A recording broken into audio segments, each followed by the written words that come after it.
all of you for coming. Just a brief background about how and why I'm here before I introduce the gentleman that I'm going to introduce to you. After playing 10 years of professional basketball, having a wonderful time, being healthy, I was introduced to mineral and vitamin nutrition. I had taken a few vitamins before, but thought I really didn't need anything. Thought I was fine and healthy and had played 10 years of sports, a professional basketball player, and I started to take the nutrition and found out it made a marvelous difference in my life. Now, I was very mad at the gentleman named Phil Oliver who introduced it to me for waiting so late because I had already retired. I said, Phil, I could have made millions more if you had introduced this to me earlier. But he told me all about Dr. Wallach and why mineral nutrition was so vital.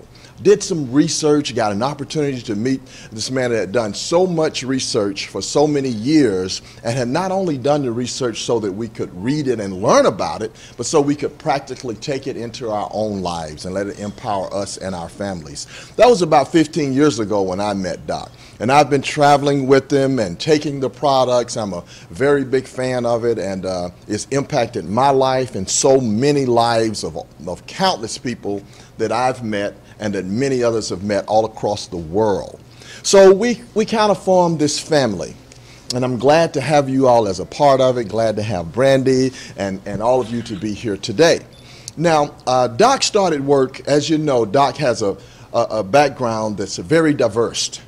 And Doc is very good at many different things. Of course, you know, he grew up on a farm where he had to learn about animals and what they eat and how to keep them healthy and so that they're productive. And so he took that and went on to college in Missouri and studied agriculture and became a veterinarian. And later, of course, Doc became a pathologist where he did all of these studies and traveled all around the world with Mutual of Omaha and learning why animals die, why humans die, did autopsies. So he learned to approach the problem from many different angles.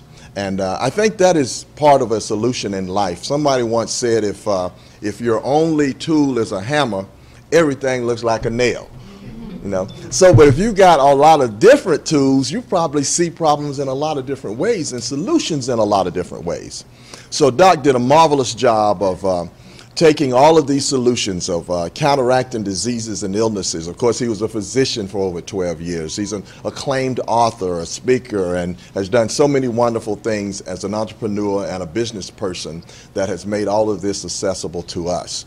And it really started in Atlanta years ago. Doc was doing a lot of work on cystic fibrosis. He was working at Emory. He was doing just a lot of phenomenal, groundbreaking work. So Doc did a lot of wonderful things outside of the loop that he was in.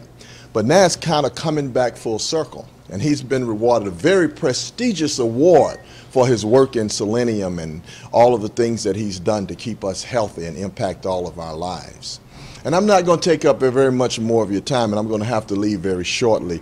But I did want to take this opportunity to come and introduce you to Doc and let you know of our long-term relationship for over 15 years. And I'm very proud of the award that he's won. And we're all very fortunate and blessed to be here and have an opportunity to share this time with him. I don't know of anybody more knowledgeable of health and nutrition than Dr. Wallach. And I always like to say, after playing 10 years of NBA basketball, there's only one doctor I know better than Dr. J. And y'all know Dr. J, of course, who I had to play against for all those years in the NBA. And he was awesome. But this is the only doctor that's better than Dr. J. Let me present to you Dr. Joe Wallach.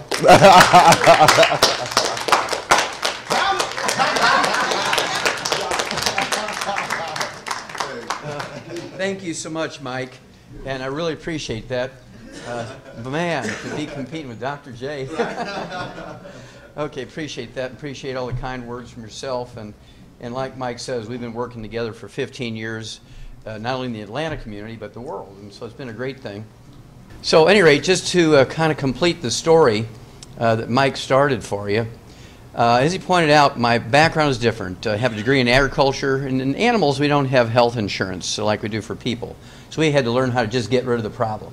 There was no stringing things along over time and paying for what we call palliative treatment, where you just treat the symptoms. We had to get rid of the problem because agriculture is an economic industry, no health insurance for animals, right?